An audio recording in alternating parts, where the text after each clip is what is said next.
Well, what a moving and impressive woman Hafsat Abiola is, and I really want to thank her for joining us tonight with Elise Nelson, who does such great work at Vital Voices, on whose board I'm very proud to serve, I must say.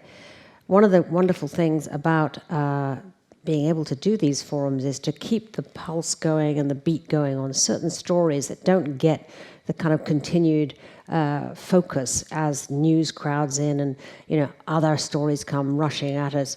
To be able to still really care about what's happening in Afghanistan, to keep reminding people that African terrorism right now, the African jihad is one of the most scary things that's happening, and people are not paying perhaps quite enough attention to that, is very, very much a mission of women in the world.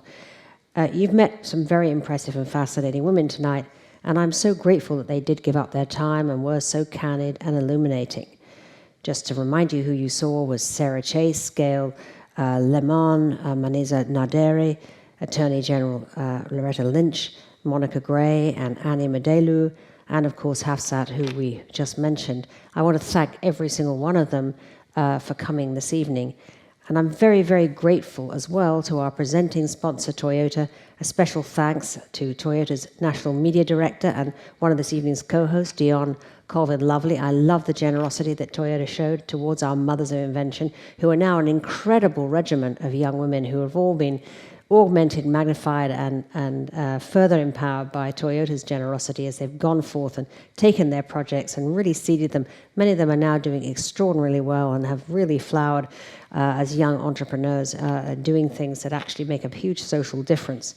And thanks again to my other co-host, the formidable Mignon Moore, and our terrific moderators, Margaret Brennan, Juliana Goldman, and Elise Nelson, who I mentioned. I hope that those of you who are going to be in New York on April 6th, 7th, and 8th will join us for the 2016 Women in the World Summit at Lincoln Center. And we have an amazing lineup of people coming, but we're also going to be able to continue to keep up the drumbeat on the stories, two of which you saw today, Afghanistan and Nigeria. We have a major panel about African jihad where we're bringing in some really formidable, incredible women who can talk about this subject. And the same with Afghanistan. We have First Lady Rula Ghani of Afghanistan joining us. She'll be in conversation with Tom Friedman at the summit.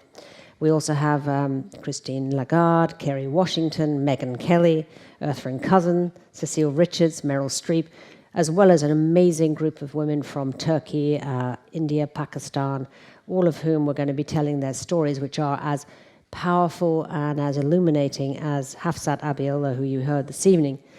So even though this election season has given us reason to feel at times that they were locked in a chamber of horrors, the voices we've heard this evening are reminders that in the real world out there, extraordinary work is being done, and so much of it is being done by women.